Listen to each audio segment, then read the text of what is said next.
Hi everyone, welcome back to a new video. Today we have this graphics card. Yup, this right here is an EVGA GeForce 210.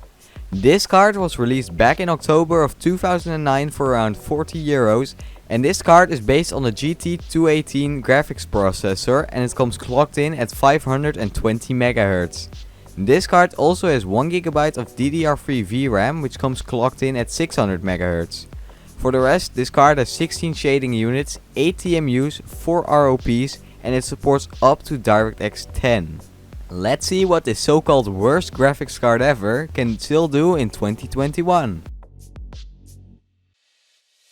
Alright, time to unbox this card. I got this card together with 3 other GPUs which you'll see in the next videos.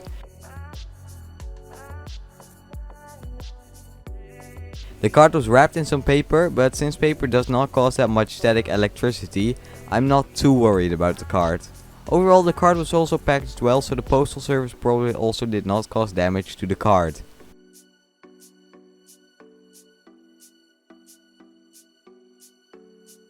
Time to first clean the card, as I do not know where it has been. The card was pretty clean, but cleaning the card won't hurt. This will also allow me to replace the thermal paste. The cooler is held on by these plastic clips, which is in my opinion the most annoying form of mounting the cooler on. The first clip that I took off of the card flew away and it took well over 15 minutes to just find it. But finally the cooler could come off. Time to take it off and take a look at the thermal paste.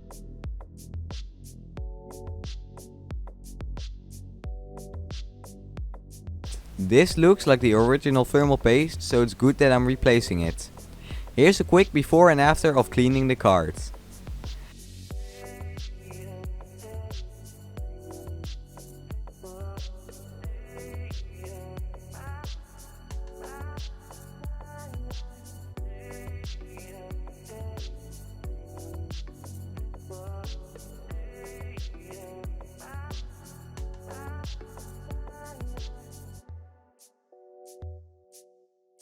Now it's time to reapply some thermal paste. The graphics chip on this card is tiny, so just a little bit of thermal paste will do. I must say, after going through hell trying to get the cooler off, putting it back on was very easy.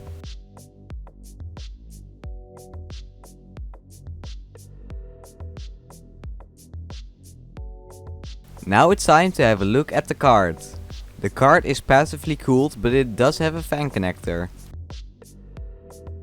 This card might look like it has a PCIe x 16 connector, but in actuality it's a PCIe x 8 card. For video out, this card has VGA, HDMI and DVI. Like I already said, this card is mounted using clips instead of screws. Now it's time to put the card into my system. This right here is my test system. This PC has an Intel Core i7-3770K, 8GB of DDR3 RAM and an Asus Sabertooth Z77 motherboard. Putting the card in was pretty easy and the card doesn't even look that bad in my system. Now it's time to boot up the PC with this card installed.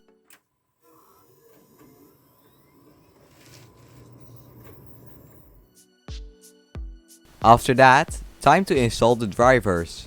This went smooth and easy, just like how it should be. Now it's time for some benchmarks.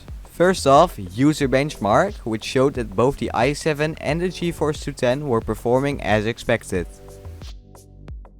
Now time for a benchmark which will throw a bit of a heavier load at this card. Heaven on the high quality preset got an average FPS of 2 and a score of 51. Now it's time for some games. The first game that I tested was Minecraft. In 1080p the game was laggy, but after putting all the settings to low, with a render distance of 5 chunks and using a resolution of 1600 by 1024, the game ran pretty well. I got an average FPS of 54 with 1% lows of 38 FPS and 0.1% lows of 33 FPS, which isn't too bad if you ask me.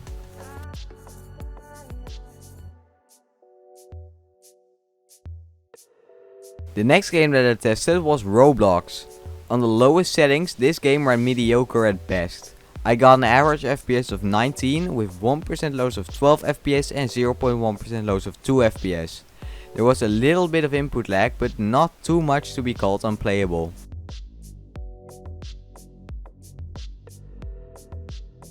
Freddy Fazbears Pizzaria Simulator ran decently, but even this simple game was utilizing about 70% of the GPU. Ultimate Custom Night was maxing out the GPU, but with an FPS of 20 I would still call this game pretty playable. Now it's time to see this card struggle. Euro Truck Simulator 2 would really only work on the lowest settings in the 1024x768 resolution. The card did manage to get a playable average of 38 FPS with 1% loss of 10 FPS and 0.1% loss of 5 FPS, but the visual quality is so bad that you could almost taste the pixels.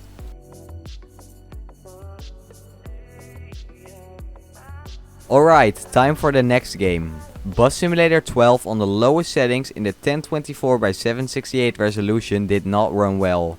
I got an average FPS of 10 with 1% loss of 8 FPS and 0.1% loss of 6 FPS. CSGO ran well enough. In the benchmark I got a max FPS of 102 and in game I was hovering around 30 FPS. It's not anything spectacular, but for a GeForce 210 it's pretty good.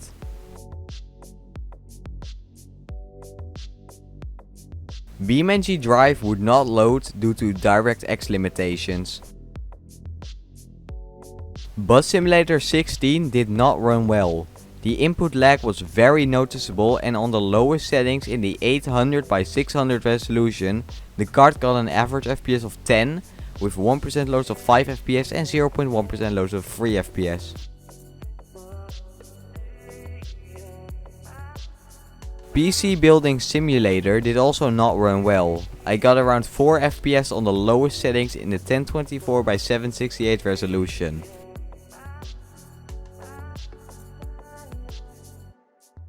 Fortnite actually launched, but it would not go further than the loading screen.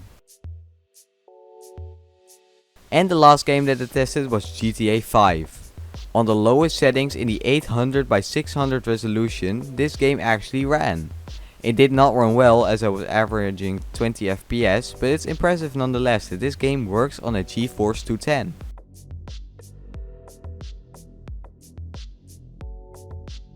And with that, time to uninstall the drivers and shut the PC down. Now, what do I think of this card? For gaming, it's bad. The only games that ran well at 1080p were very light and even Minecraft would not run at 1080p.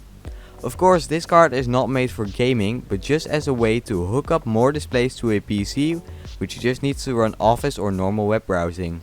And as that, it's perfectly usable. The drivers are stable and the card does not make any noise as it's passively cooled.